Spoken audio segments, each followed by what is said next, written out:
how does a person of faith help and love someone who is not someone of faith who is struggling with depression? And then how do they do so without making the person feel like religion is being forced down their throat? There's a series of randomized controlled trials. This is getting scientific, university stuff, which test the effectiveness of prayer on the treatment of depression. And they're published in one of the best journals, at least one of them, the latest one was. And it was statistically effective. So you can do it from your faith, or you can do it from the science, whichever way you like. And it wasn't an issue of praying for Christians, they were praying anonymously. I think it happened in Texas, a few guys here from Texas. So the first initial thing is if you have a faith, you can use that in terms of praying for somebody else. You can tell them about it, or if it's a big issue, maybe you don't have to. I'm just sharing to that one as well. For if you are a person of some faith, one of the worst things in my experience, just sharing this, is for someone to just chuck a Bible verse at you. I don't care how good that verse is and how appropriate that is. As a person getting there, it's not as simple as that, and that person probably knows that verse anyway, or if they're a believer. Just throwing it up there wasn't effective for me. The other thing in terms of, there is actually a situation, there's, I can't remember exactly where it is, but it was one of the prophets that got to the point of being chased.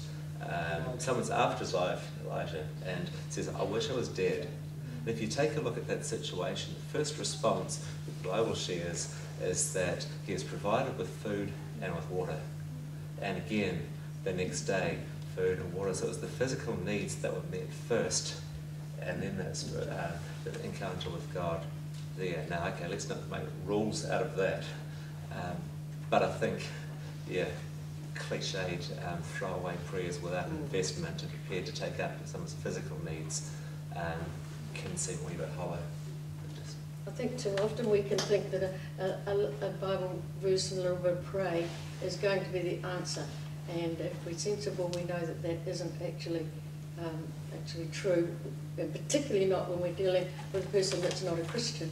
For 10 years now, I've been training school chaplains that go into the schools, and I've said to them, there's no way you can sit down in a school, on a school campus, and be quoting the scriptures and, oh, well, I'll pray with you. You can't do that.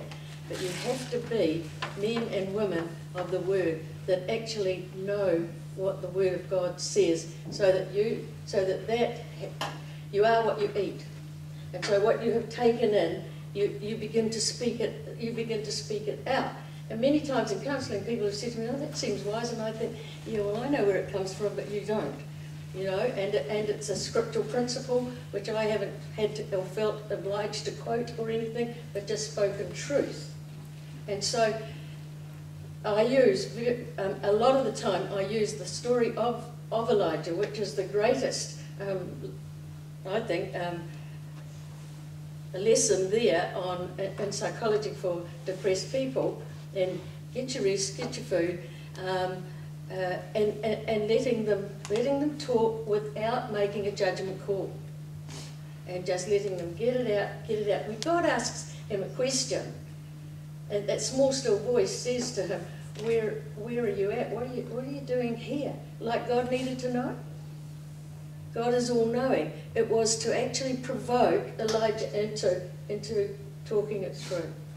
And so, if we know the Word, and it's something that we practice in our lives, we know them. Look right through the Psalms, the times that David is down and begins to talk to himself and tell himself to rejoice in the Lord.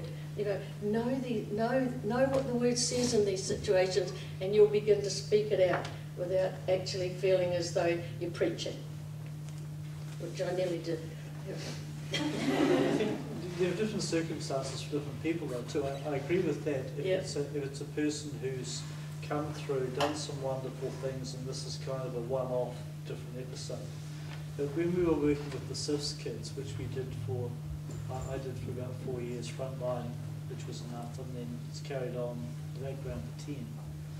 I mean, I would quote Jeremiah in sort of composite quote which says, "Sometime life stinks." Is that It just, well, I don't know, but it sounds like Jeremiah.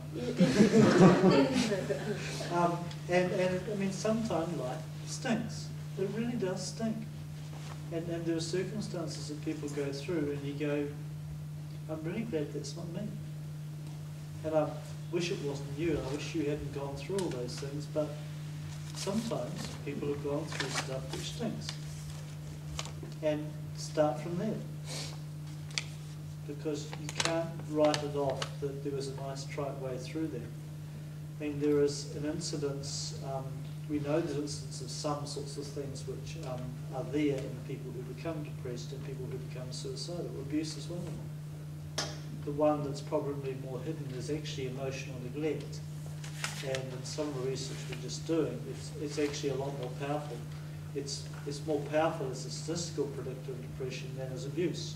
Because abuse is often just one-off, out of the blue, happened by a stranger or by a family member. But I mean, it's an instance of time which you can package up and explain and put away.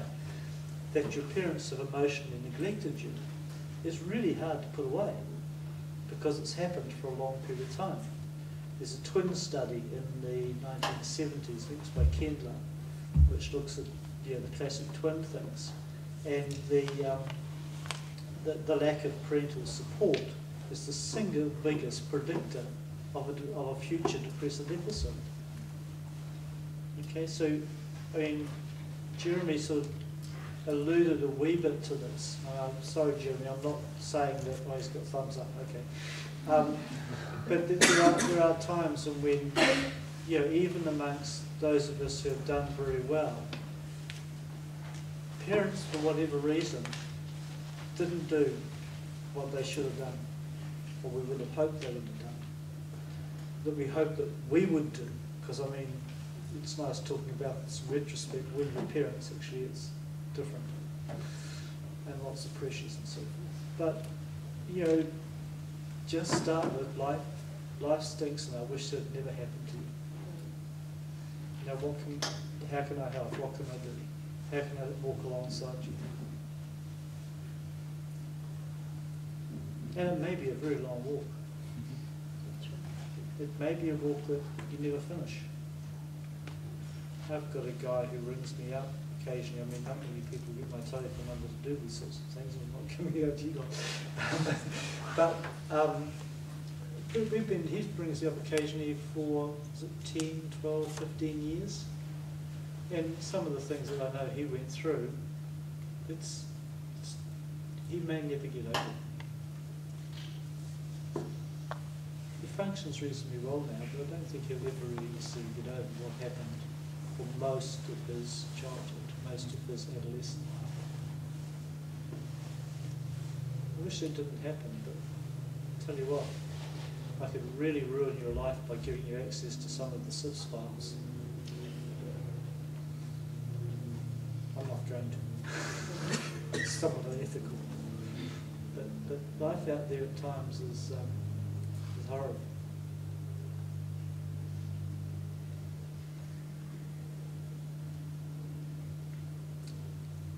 It's been quiet.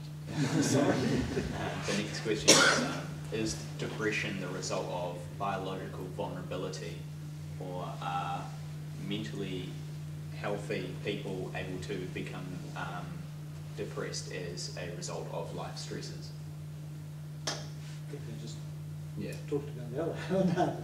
I mean, I'll come in. I'm at Otago in med school, so that's where I come from. But there is a very strong body of evidence showing that there are certain biological factors in our makeup, particularly the processing of serotonin and some of the other neurotransmitters, which we have varying abilities to do those things. One of the big changes in treatment of depression since the 1970s has been the SSRIs, the selective serotonin reuptake inhibitors.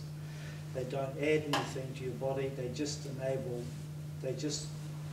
repress the uptake of serotonin at the end of the nerve and the nerve feed, so that you have more serotonin in your body, more of your own serotonin in your bloodstream, in your brain.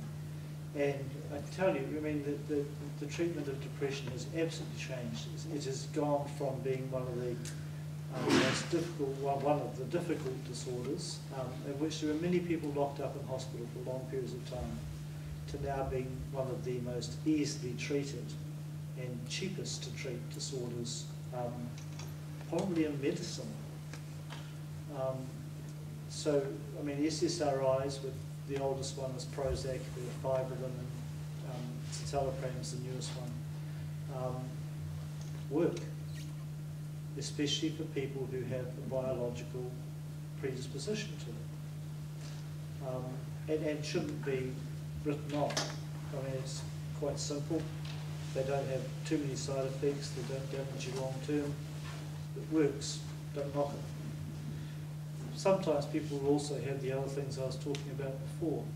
So you'll need to do some other things as well. And you need to check out, I guess I'm talking professionally, you need to check out with people what the mix of causation is as to what the mix of treatment might want to be. Because for many people it doesn't necessarily involves counselling. It involves psychotherapy, it can involve cognitive behavioural therapies, sort of learning therapies, problem solving, all those things. It's really about what the person needs. Totally agree. I